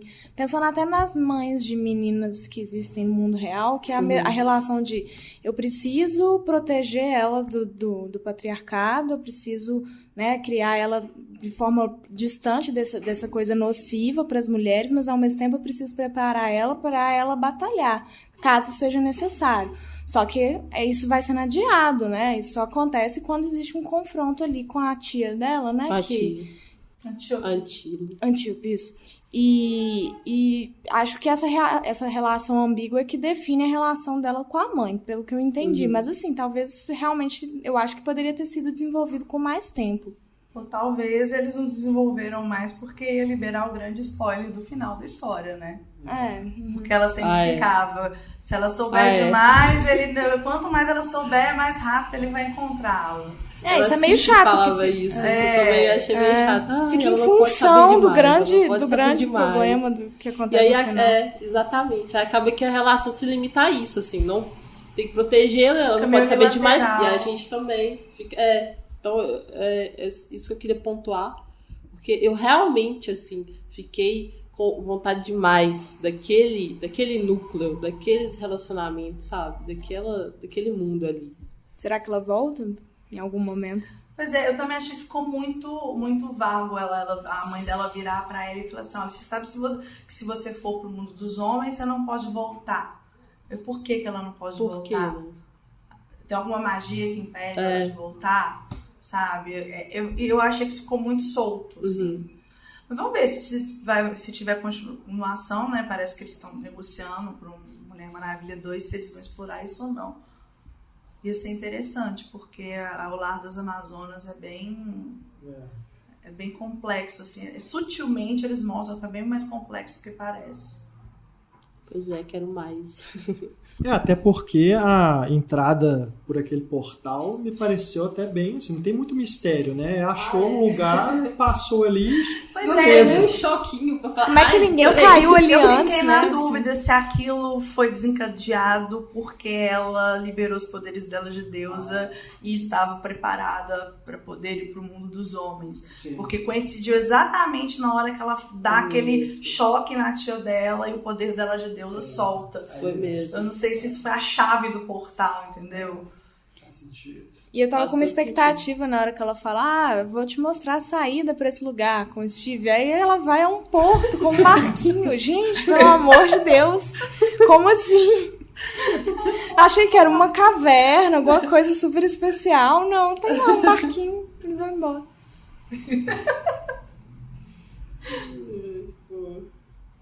E uma coisa. O que vocês acharam do filme começar a partir da foto sendo entregue pelo Bruce Wayne? Desnecessário. Completamente desnecessário. Pois é, também achei desnecessário. Desnecessário. Acho que foi mais que fazer um link com o Batman Superman. E eu também não gostei muito daquele salto dela no final, não. Eu achei que o salto dela ficou meio fake, sabe? Ficou meio... Nada a ver com o resto do filme também, sabe?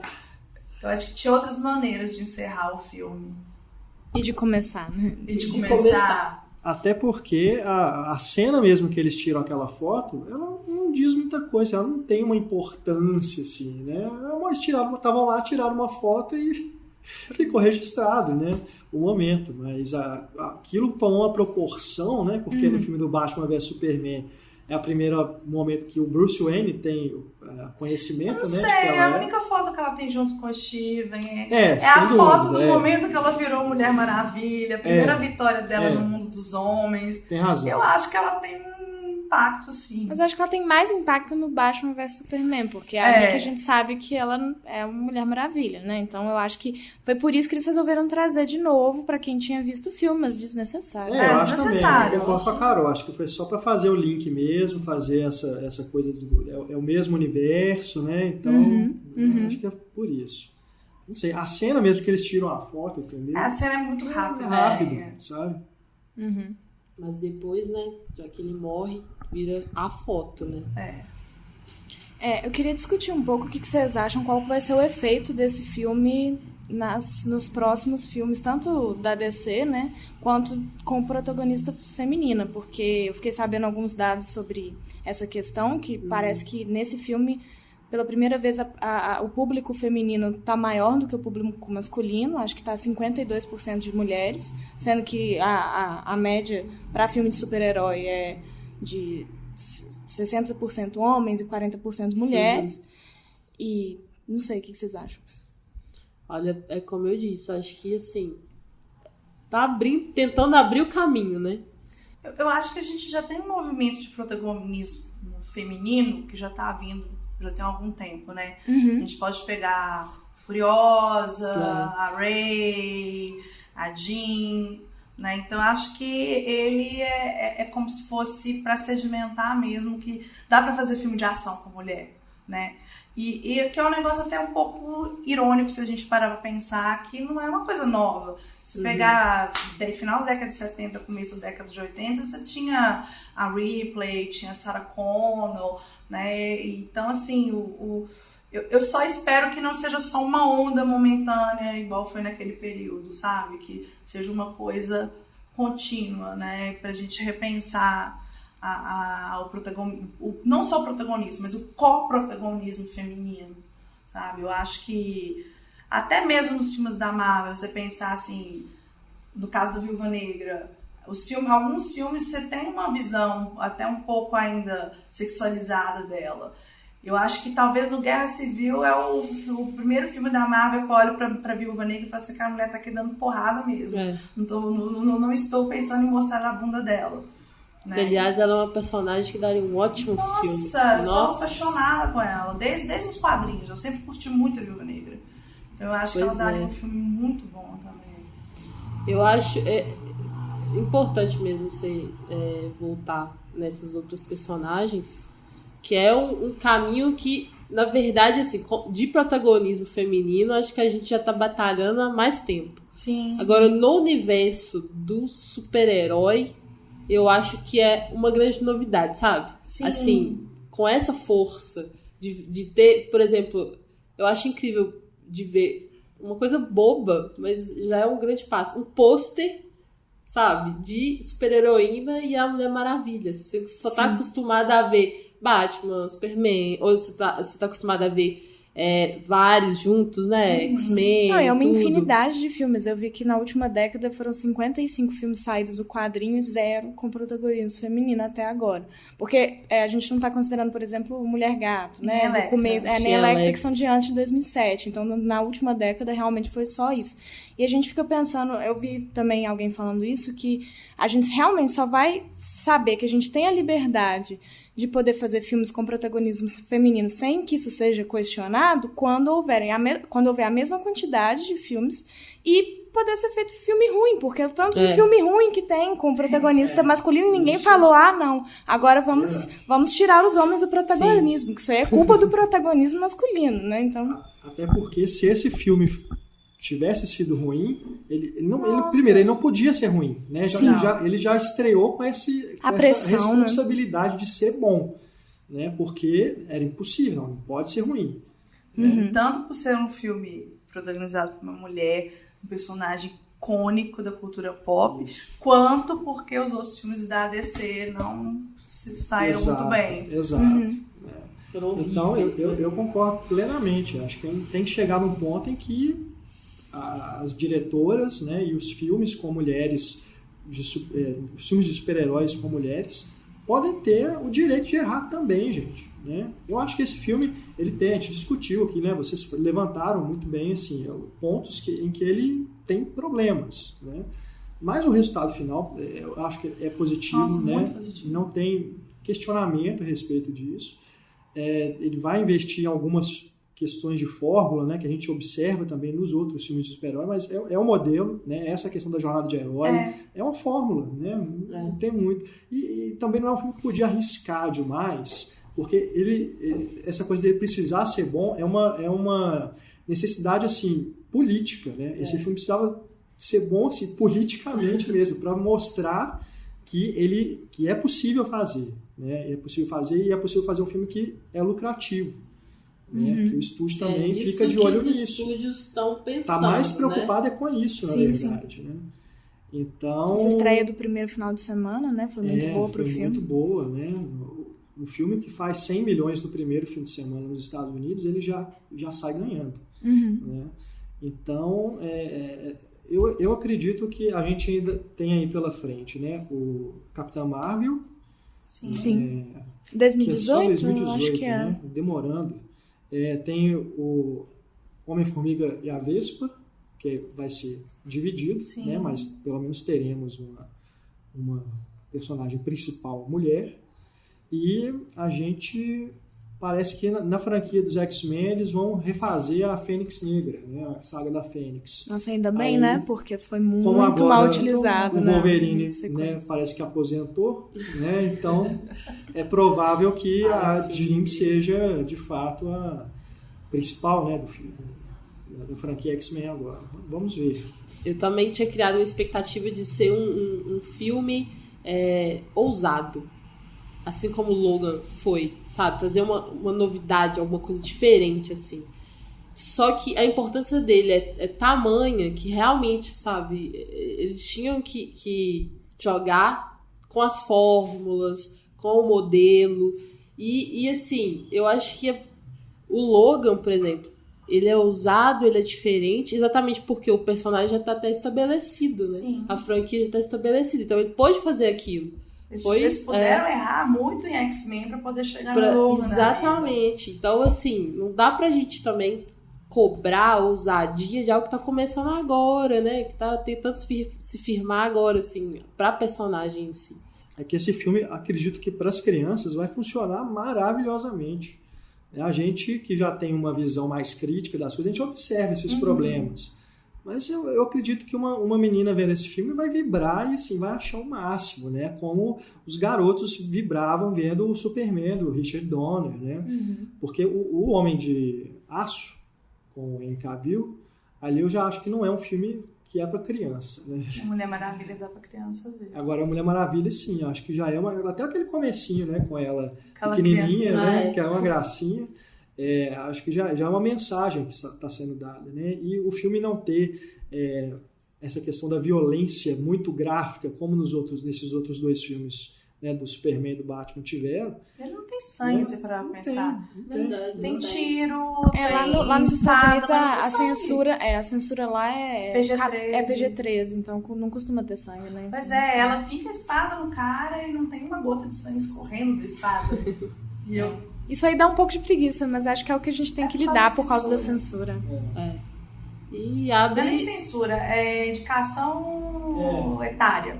Classificação etária. Classificação etária. Ou indicação classificativa, vários nomes. Mas isso de ser um bom filme pra criança também é um grande ganho, né, gente? Porque assim, na minha época, sabe, eu não tinha filmes assim pra eu me espelhar. A gente tinha a Xena. A Xena. Eu amava a Xena, Princesa Guerreira. Amava a Xena. Xena demais. Xena demais. Mas esse filme, eu não consigo me lembrar, assim. Longa. Também não me lembro, não. Mas a Xena, realmente, no coração aqui. E só complementando, eu acho importante também, economicamente, né, pro filme, ter esse apelo para o público infantil, porque a gente sabe que aí a criança leva os pais, né? Então para a bilheteria é importante, né? Então assim, são decisões que não são gratuitas, né? menina que trabalha aqui na escola, foi com a filha dela. Ela chegou aqui toda empolgada, não, porque eu fui ver com a Aninha o filme e a gente adorou. Então tem essa coisa da mãe e da filha junto, que eu achei muito bacana, sabe? Questão de experiência, do mesmo jeito que você teve experiência do pai com o filho, ver o Super-Homem, né? No meu caso, eu com o meu afilhado, quando foi o primeiro Homem-Aranha do Tobey Maguire, né? A gente foi junto ver, ele era pequenininho, tinha uns 3 anos de idade, né? Então tem essa relação de gerações estarem passando, sabe? Eu achei fantástico. Ela chegou empolgadíssima, a menina dela tá com 11 anos, e as duas foram ver juntas. Então, assim, ela chegou toda entusiasmada. E ela não é fã de quadrinho igual a gente, que ela é mais ela não é do staff dos professores, né? Então ela empolgando é um negócio legal, porque você vê que é uma pessoa de fora desse não é o fã de quadrinho, não é a fã de quadrinho, né? Eu achei isso muito, muito emblemático. E uma coisa puxa pra outra, né? Porque aí cria o interesse de conhecer os quadrinhos também. Sim. Né? Isso é bem importante. E agora o que eu espero é que tenhamos bastante produtos da Mulher Maravilha. Porque em relação a Rey, eu senti que não investiram tanto. A Rey de Star Wars. Tipo, a gente tava comentando do caderno aqui do Renato. É difícil de achar o caderno dela. Mas não foi só com a Rey. Foi teve o mesmo problema com a Viúva Negra. Tanto que um dos brinquedos que é de uma cena da Viúva Negra do Vingadores 2, eles colocaram o Capitão América, o boneco Capitão América, o pessoal caiu em cima. Teve o mesmo problema com a Gamora no Guardiões da Galáxia, né?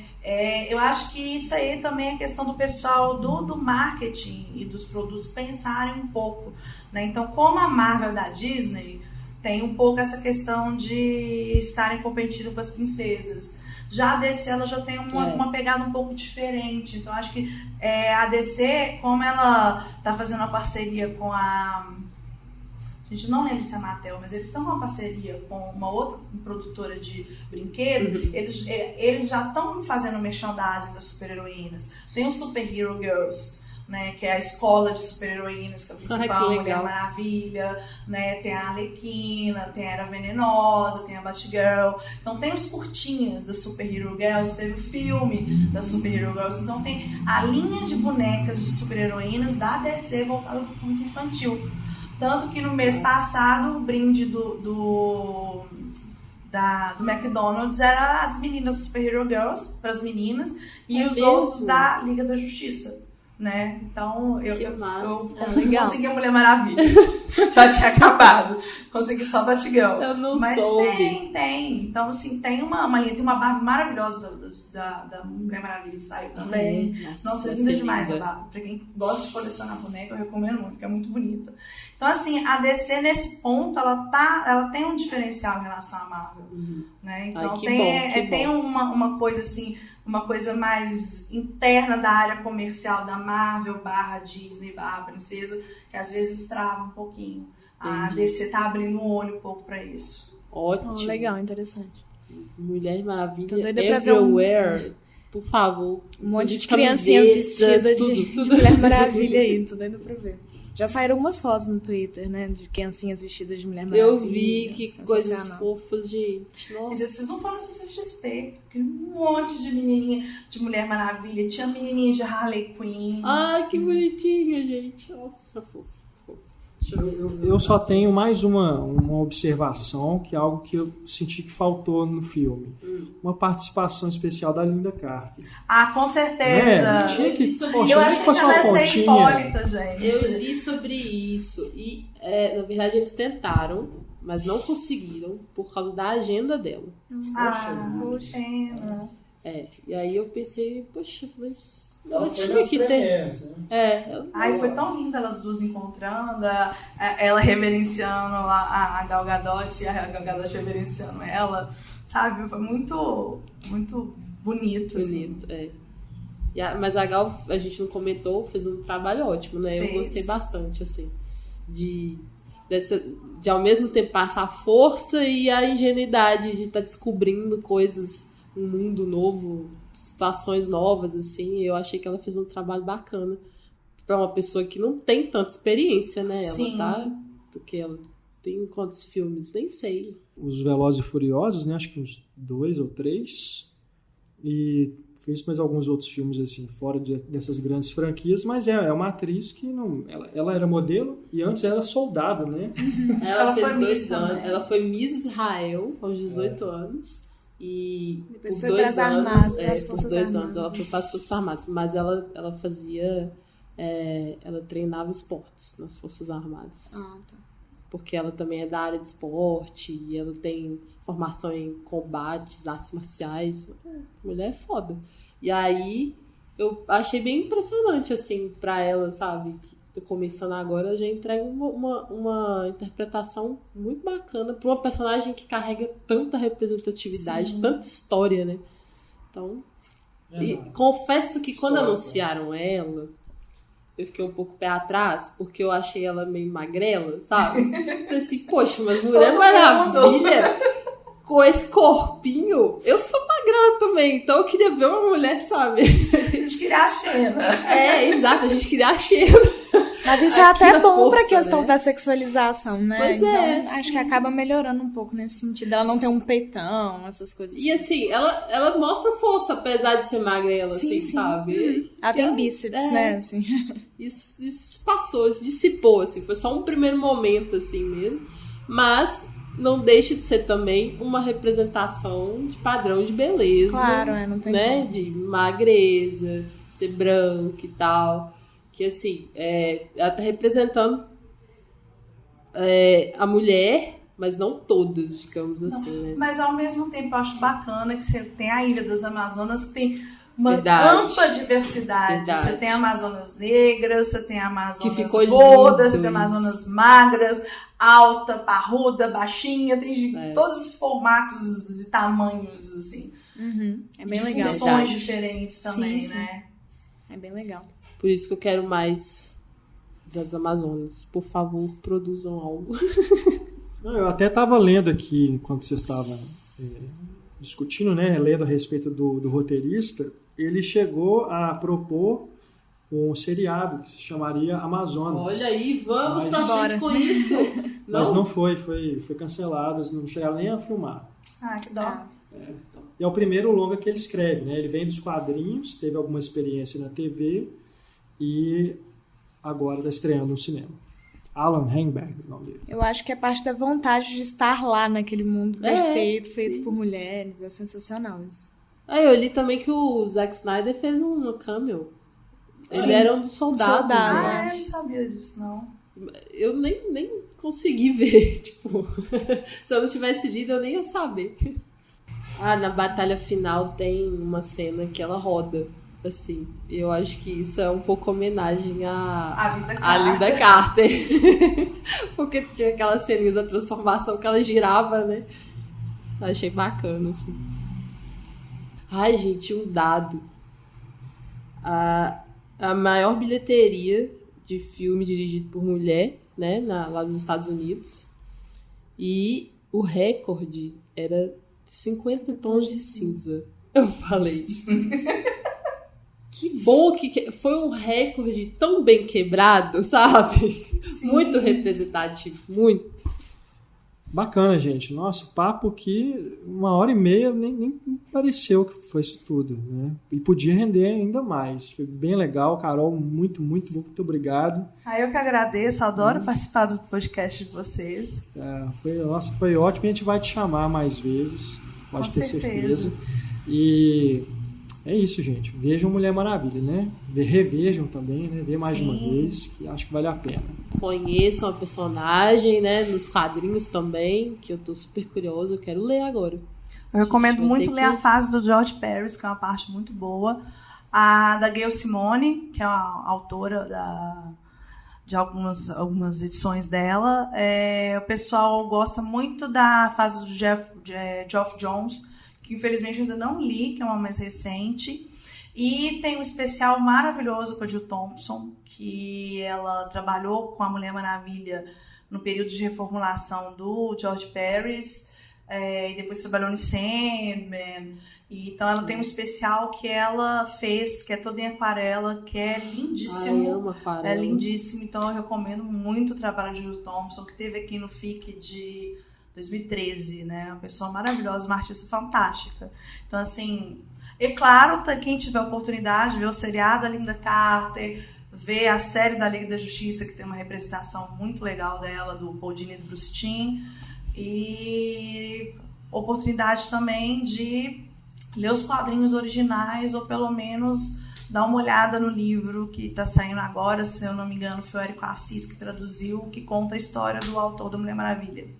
Muito massa. E para quem mora aqui em BH, visite a Casa dos Quadrinhos, porque vocês estão organizando uma exposição, né? Sim. Já tem até algumas coisas, umas revistinhas, tem uns desenhos. Sim, essa semana a gente vai montar a exposição, então vai ter trabalho de aluno, vai ter trabalho de professor daqui da escola. Inclusive, um dos professores da escola, o Eduardo Pansica, ele chegou a desenhar algumas edições da Mulher Maravilha na época que o Straczynski estava escrevendo. Então tem algumas revistas e tem o original do Pansica aí. Então o pessoal vem aqui ver, a gente fazer uma exposição bem bacana dessa personagem que é extremamente importante na história dos quadrinhos e acredito que agora na história do cinema também. E vai até quando a exposição? Olha, a gente ainda não tem previsão de término, não. A gente geralmente trabalha da seguinte forma. São mais ou menos 2 a 3 meses de exposição contínua e depois a gente troca. Né? Então, eu acredito que esse mês, com certeza, vai ser só Mulher Maravilha. Talvez, no mês que vem, a gente mude algumas coisinhas, porque o Homecoming tá vindo, o Spider-Man. Então, às vezes, a gente atrela a exposição com algum lançamento importante relacionado com quadrinho. Então, assim, a gente está programando para esse ano essa da Mulher Maravilha. Deve ter alguma coisa do Homem-Aranha, que a gente teve também uma do Guardiões da Galáxia. A gente deve ter talvez alguma coisa do Blade Runner também. A gente está pensando a longo prazo, fazer uma, nem que seja pelo menos um painel menorzinho do Blade Runner. Thor também, a gente já está separando o material. Então, a gente sempre tem essa rotatividade. Agora, a da Mulher Maravilha, a gente está planejando realmente ela um pouco maior, né? Ela vai ter mais material do que a gente costuma disponibilizar para essas exposições temporárias. Obrigada, Carol. Adorei nosso papo, assim. A gente podia até ficar conversando mais, né? Mas o programa não é o dia todo. E Laura, obrigado também. Obrigada a vocês. A gente combina depois mais um café, né? Claro. Até mais. Então é isso, pessoal. Eu espero muito que vocês tenham gostado, porque eu amei esse debate. Achei que ficou muito rico. A Carol trouxe bastante informação, uma opinião assim sensacional sobre a Mulher Maravilha e sobre o universo dela, o universo dos quadrinhos e como isso foi realizado, né, no cinema. E também espero que vocês tenham gostado da nossa novidade, né, de trazer a Laura para nossa equipe, que eu também estou bastante animada com isso. A Laura faz textos ótimos, e ela também é aqui de BH, então a gente está apostando que vai dar super certo. Eu irei gravar com ela também.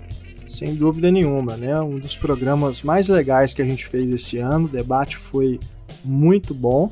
E a gente conta com o seu feedback também. Deixe comentários aí na página do programa. Também você pode enviar e-mail para a gente. É só escrever para contato@cinematório.com.br. Estamos também no Twitter, no Facebook, no Instagram, que são também canais onde você pode deixar o seu recado para a nossa equipe. E se você quiser mandar algum recado para Carol, né, para Laura, enfim, a gente encaminha para elas, tá bom? E nós também temos o nosso canal no YouTube, tá? Para quem é nosso padrinho ou madrinha, a gente faz lives semanais.